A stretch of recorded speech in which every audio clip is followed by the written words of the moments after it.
Chapter 4. The Privileged Position of West Africa.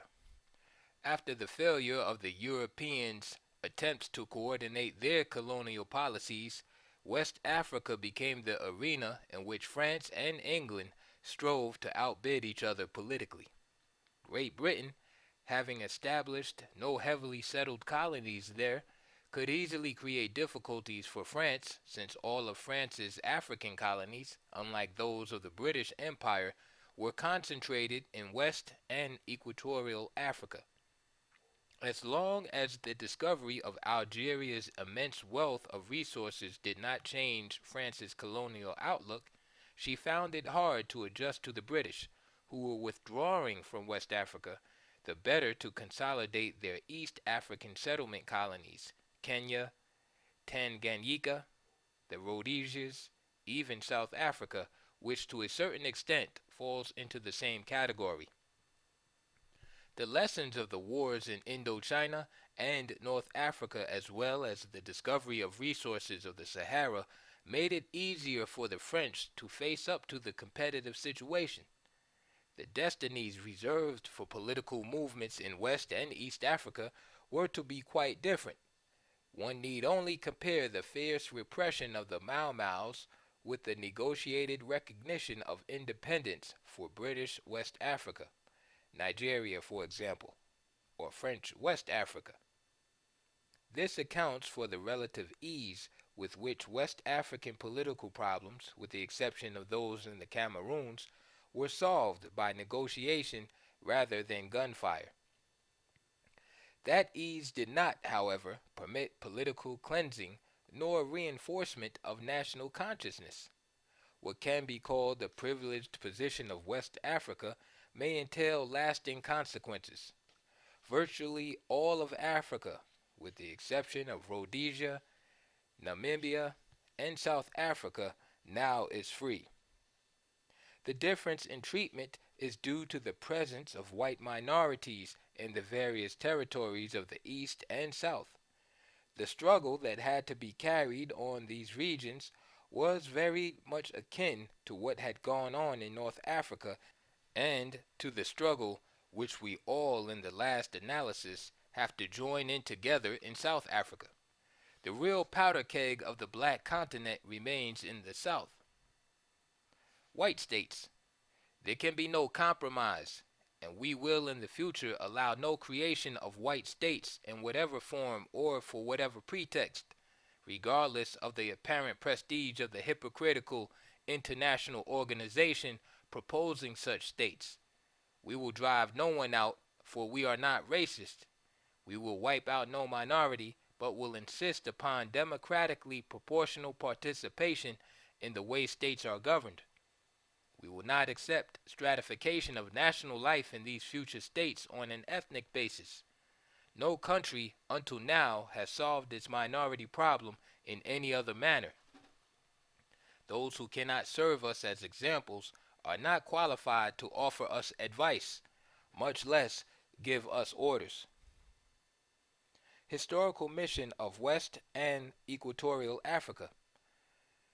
The historical mission of West Africa to a large extent consists in taking advantage of the facilities history has given it to lose no time in becoming a powerful federated state, capable of freeing the rest of the continent by force if need be, rather than continuing indefinitely in weakness, divisiveness, and with the declamatory promises of opportunistic patriots. We can already sense the political consequences mentioned above. There has been no political work accomplished that might radically have transformed consciences or prepared them for the austere task required by true independence. National problems are still being met with a bureaucratic mentality. This accounts for the lack of any cultural policies worthy of the name in the first independent West African nations. None has adopted a systematic policy of restoration of the national language, and the only ones to adopt African languages as their official tongues have been Tanzania and then Kenya with Swahili. UNESCO, taking over the ideas in the second part of our Nations Negres et Culture about the development of African national languages did establish a program of support for African states toward this end, and in 1970 held a seminar on national languages in Tanzania. None has attempted without delay to set up a powerful modern army with a properly equipped air force, civilian trained, unsuited to the putsches common in Latin America, and capable of measuring up on short notice to historical tasks we might find facing us. On the contrary, we risk having nothing more than embryo armies with outmoded equipment, no air force, no ballistic missiles, yet counterbalanced by ultra-modern dictatorial police forces. Nothing will do but that we make up for the relative ease of our liberation through an immense effort of political education and cultural formation. Otherwise, we may find ourselves opposing foreign nationalisms that are still expansive and inured to armed struggle with a mere folkloric nationalism endowed only with the piebald local colors of our native woven fabrics.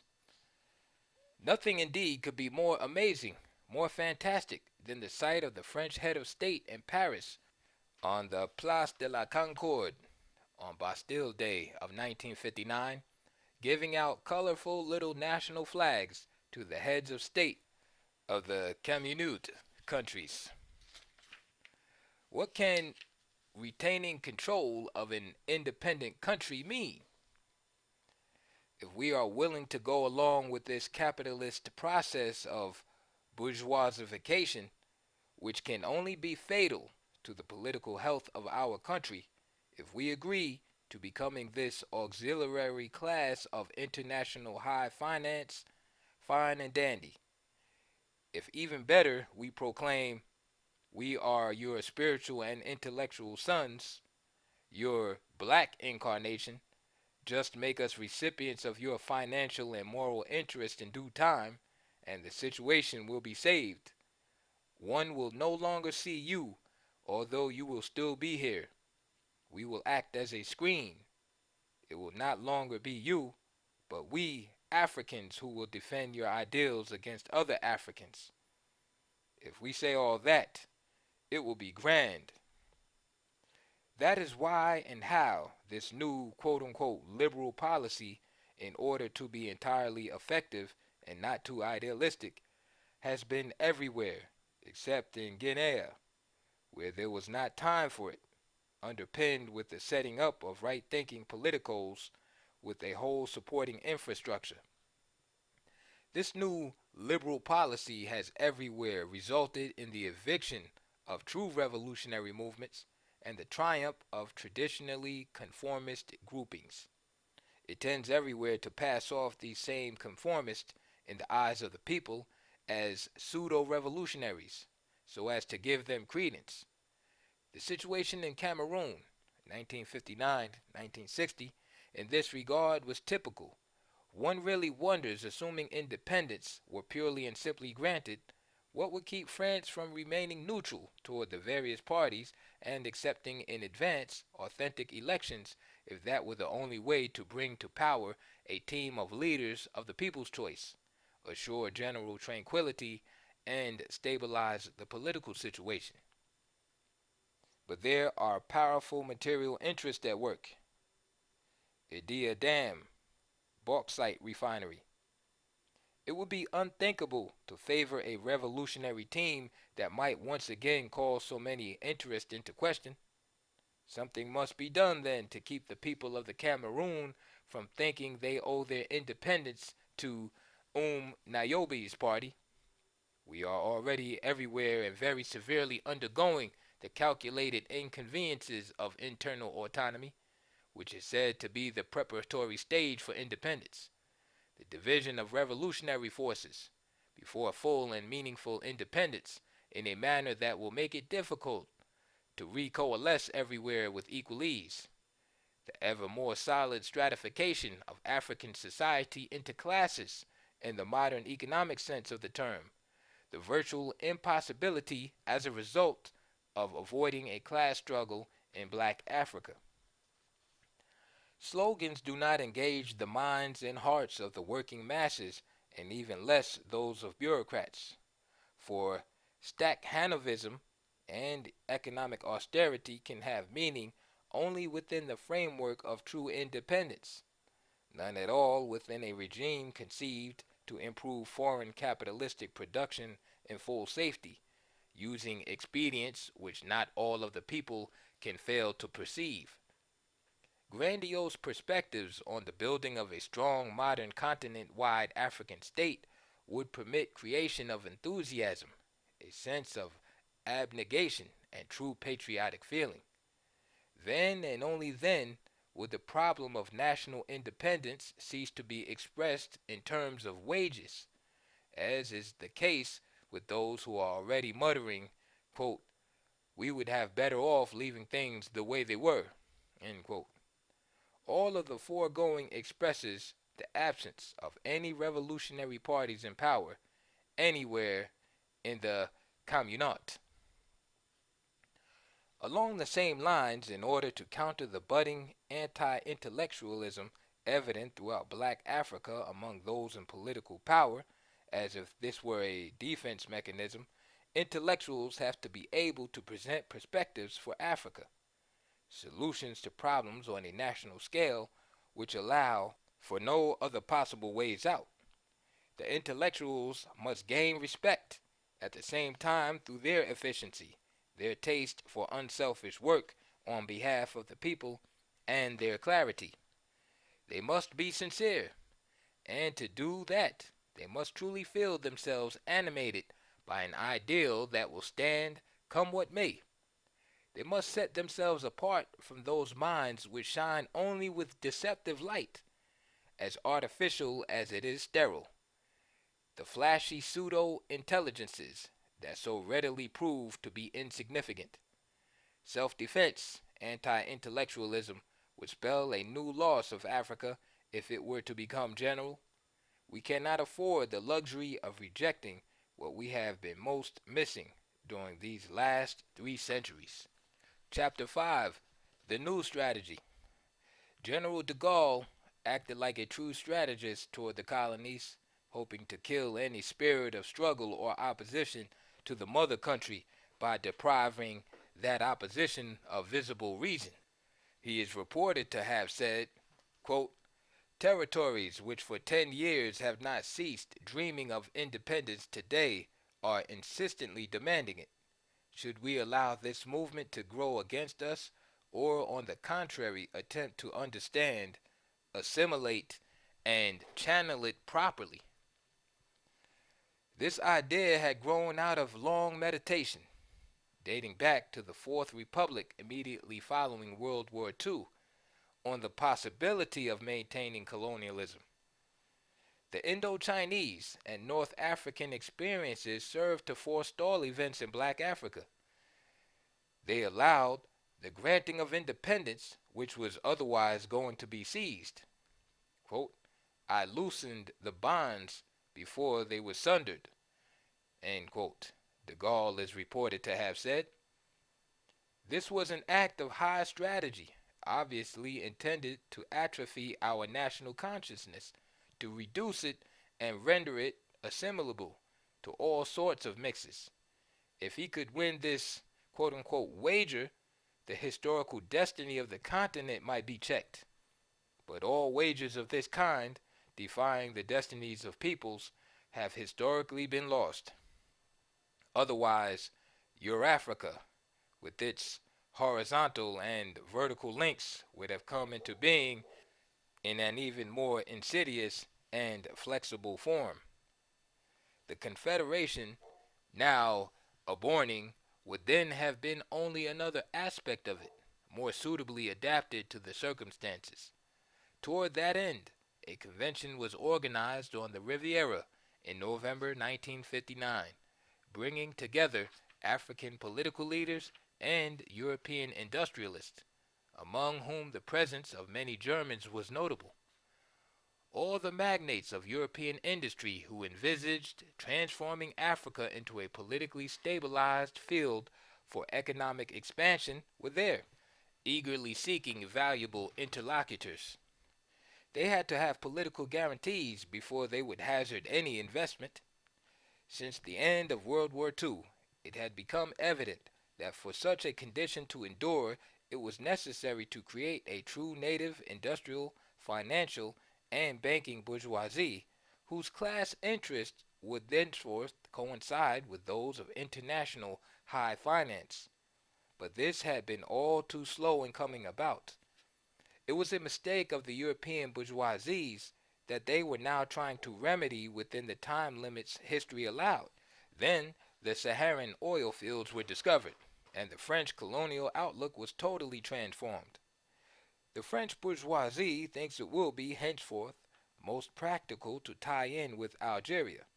They think this can be done, at least more readily than they could bring off the old French Union or even the now secondary Communat.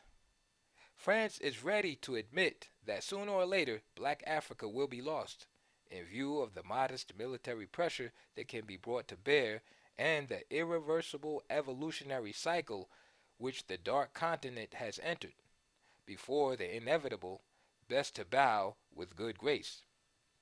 On the other hand, France believes that the presence of a minority in North Africa and proximity of the territory, as against France's distance from Indochina, are factors militating in favor of the maintenance of its authority there. By concentrating its efforts on Algeria, France has hoped to have a permanent source of energy and varied ores that she had previously been in the habit of seeking much farther afield and outside the zone of her own currency. She believes she can become virtually the premier power in Western Europe where energy is concerned. Henceforth, in a parallel movement, she is becoming more liberal toward Black Africa so as to reconquer, on an emotional level, the friendship of the former, perhaps embittered colonies, while trying to grind up and assimilate Algeria. We are still not free, however, even after this loosening of bonds. We will never be allowed to select a political and social regime different from those of the Western world without running the risk of having to fight or seeing ourselves overthrown by intrigues, making use of local parties of Western allegiance. This is the last camouflaged line of retreat for the batteries of the imperialist West, alleging that its own economic fate and quote unquote civilization as we know it depend on retaining control of Africa. Chapter 6, Bicameralism. A study of our past can give us a lesson in government. Thanks to the matriarchal system, our ancestors prior to any foreign influence had given women a choice place. They saw her not as sex object, but as mother. This has been true from the Egypt of the pharaohs until our time. Women participated in running public affairs within the framework of a feminine assembly, sitting separately but having the same prerogatives as the male assembly. These facts remain unchanged until the colonial conquest, especially in such non-Islamized states as the European and Dahomean.